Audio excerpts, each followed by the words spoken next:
Muy buenas noches tengan todos ustedes. Les mando un saludo desde aquí, desde el sitio donde estoy realizando una guardia en el servicio de urgencias en la Patagonia Argentina. Un día como hoy, en el cual es el quinto día que estoy de guardia, turnándome con mi compañera.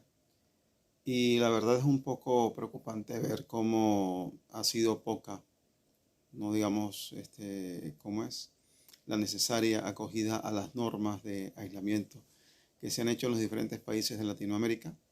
Me preocupa mucho Colombia, me preocupa mucho Argentina.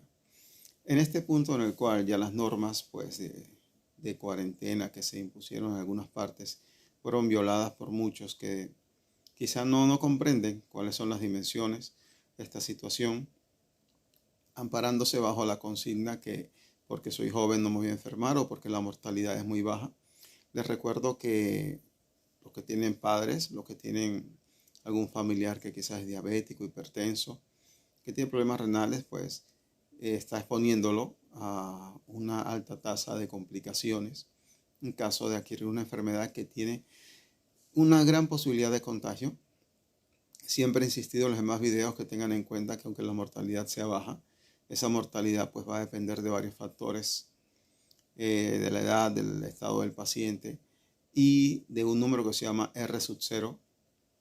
Este número es el número que tiene, pues se le asigna a esta infección, a este virus, para que cada persona saber en promedio a cuántas personas puede infectar en un X periodo de tiempo mientras la persona sea infectante, valga la redundancia. Y en este caso estamos hablando de un número que es cercano a 3, o sea, es decir, cada persona en potencia puede infectar a 3 personas. Este número es alto, es muy alto. La influenza, la gripa que da comúnmente, para la cual en este momento hay vacuna, es de 1.5, la tiene casi en 3, así que ahí pues sacaremos cuentas.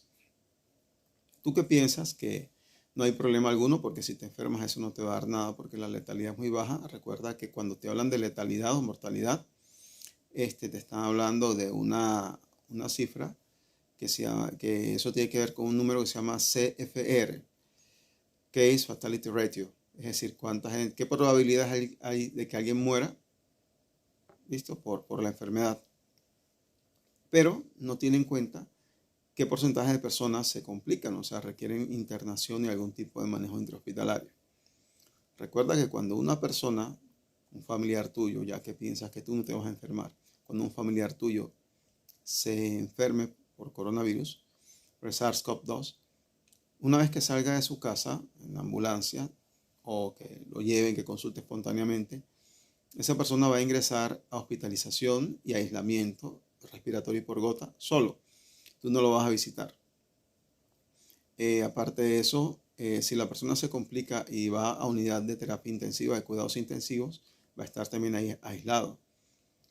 Si por alguna razón el sistema de salud colapsa, ya que la capacidad de camas en terapia intensiva y ventiladores no es suficiente para la demanda que podría haber, pues algunas personas no podrían beneficiarse de esta medida y se optarían por medidas paliativas, es decir, colocarle medicación para que al menos no sienta la sensación de ahogo, no sienta esa agonía, pero la persona eso lo va a hacer solo, es decir, sin sus familiares porque está en aislamiento. Y teniendo en cuenta que estamos en una pandemia en la cual los servicios fúnebres estarían de pronto contraindicados, no se podrían realizar, estamos hablando que tú no despedirías a tu familiar. Esta situación podría darse por el simple hecho que decidiste tomar la actitud de que a ti no te importaba cuidarte, porque a ti no te iba a pasar nada con el coronavirus. En ese momento, no podrás devolver el tiempo, no podrás pensar en cambiar las actitudes de ahora. Lastimosamente, en este momento, todas las cosas que se han hecho, que han pasado, que he visto que han ocurrido en Bogotá, en Barranquilla, en muchas partes de Colombia, ya tendrá su repercusión dentro de unos 8 días más o menos. Y quizás veamos un aumento exponencial de casos.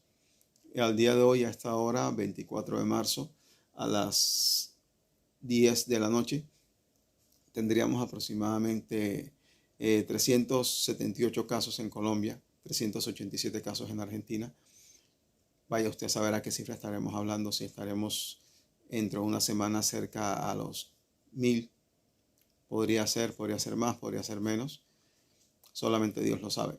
La estadística trata de predecir cosas, pero El futuro solamente lo conoce nuestro Dios. Por ahora lo que aconsejo es principalmente tener en cuenta que esta situación es una situación que ha salido de las manos ya de varios gobiernos, sobre todo porque no se han podido controlar ciertas cosas. Primero que todo, tener en cuenta y tener claro que este proceso infeccioso respiratorio no tiene tratamiento específico, señores. Si bien hay estudios que han hablado de la hidroxicloroquina y cloroquina, y que quizás esos estudios, aunque no dan suficiente evidencia, al menos dan una luz de algo que se podría hacer. Les recuerdo que, o al menos los que no saben, eso no se puede tomar simplemente como algunos lo están haciendo, algunos casos que ha habido de personas que compran la cloroquina y han tenido arritmias o no saben que también hay problemas con eh, a estudios in vitro, nivel básicamente. ocular, puede producir algún grado de lesión ocular también, dentro de otras interacciones que al mismo tiempo la combinación con la citromicina, que algunos lo están haciendo porque en algún estudio se está estudiando la combinación de citromicina, cloroquina, para la eliminación más rápida del virus. Esto produce un síndrome que se llama alteraciones del QT, que es una alteración electrocardiográfica que puede desencadenar en arritmias. Bueno, esto es un estudio experimental. Así como liponavir, ritonavir, así como interferón, realmente no hay evidencia suficiente que nos lleve a pensar que todas las cosas van a estar bien. Realmente en este momento no hay tratamiento. El tratamiento es de soporte, no solamente la infección va a producir una neumonía, un shock séptico, sino que va a producir un tipo de shock en el cual se comporta el corazón como si fuese una insuficiencia cardíaca, parecido.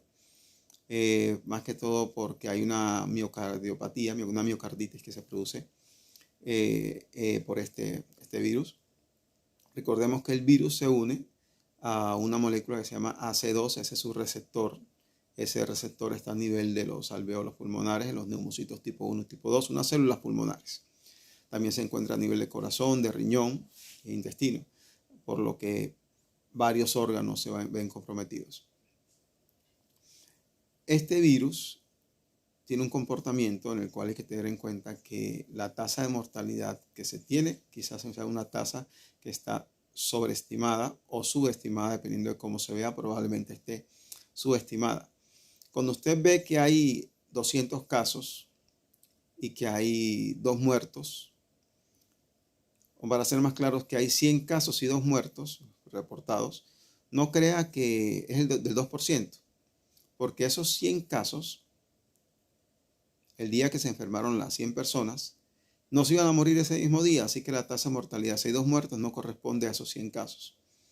Probablemente en la evolución de esa enfermedad, dentro de una semana, de esos 100 casos se van a morir 12, 15, o sea, la tasa de mortalidad sea más alta, eso no lo sabemos.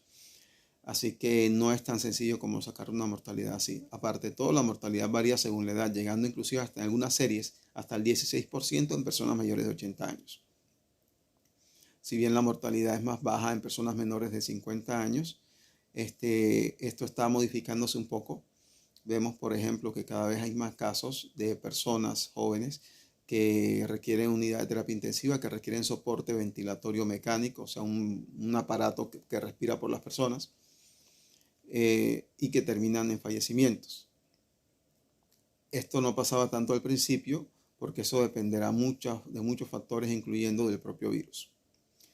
Señores, lo que les digo es que tengan en cuenta que no estamos ante una situación leve, estamos en una situación que hace unos días, unas semanas, podía llegar a ser una situación más manejable, más controlable, sin repercusiones a nivel de salud realmente grandes o serias, o al menos con el suficiente tiempo como para poder encontrar tratamientos y dar chance a una vacuna.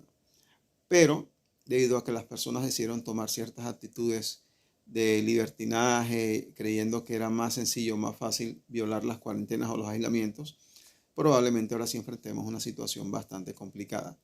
En algunas series del Imperial College London, que ellos están en realidad se están encargando de hacer la asesoría para muchas instituciones de salud, de los modelos matemáticos del comportamiento del virus, Se cree que por encima del 50% de la población puede llegar a estar infectada si no se acatan las indicaciones. Teniendo en cuenta que si nos vamos siendo un poco trágicos a que la población mundial se infecte por encima de un 50% y que una tasa de mortalidad global sea el 4%, esto sería catastrófico, no solamente por la parte de salud, no solamente por la parte socioeconómica, cultural, sino por la modificación propia del estilo de vida al cambio tan drástico que habría que adaptarse. Les aconsejo que de ahora en adelante tengan otra mirada con esta situación. Piensen que cuando te cuidas tú, no te cuidas realmente tú, cuidas a aquellas personas que tienes a tu lado, a tus abuelos, a tu mamá, a tu papá, a las personas que de pronto de alguna manera son más vulnerables porque por su estado de salud están predispuestos a complicarse mucho más.